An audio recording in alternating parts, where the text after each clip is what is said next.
Imported हुकूमत के सहूलतकारों को क्या कह दिया, इमरान खान पर हमले के बाद जारी कर दिया बड़ा बयान। जानिए इस वीडियो में। दोस्तों, जैसा कि हम सभी जानते हैं कि इमरान खान ताल्लुकात किसी से डके छुपे नहीं और इसी वजह से इमरान खान पर हमला होने के बाद गम व गुस्से में वीडियो क्लिप सोशल मीडिया पर तेजी से वायरल हो रहा है। वीडियो क्लिप दिखाने से पहले आपको ये भी बता दूं कि कहना है कि Assalamu alaikum. New Zealand mourns with you.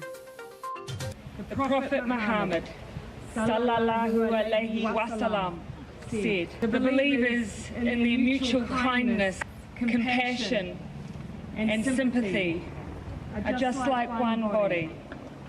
When any part of the body suffers, the whole body feels pain." पाकिस्तानियों, इमरान खान का साथ दो और हक और सच के लिए डट जाओ, क्योंकि पाकिस्तान इस वक्त निहायत नाजुक दौर से गुजर रहा है। चुनाचे इतने बड़े साहनिये के बाद अब इम्पोर्टेड हुकूमत के सहूलतकार भी शर्मिंदा हो गए होंगे। इमरान खान ही पाकिस्तान की आखिरी उम्मीद है, इसके साथ खड़े हो जाओ। इमरान खान की जिंदगी इस कौम के लिए किस कदर जरूरी है। दोस्तों, इस हवाले से अपनी राय का इजहार कमेंट सेक्शन में दें। वीडियो अच्छी लगे तो लाइक करें और इस चैनल को सब्सक्राइब करें।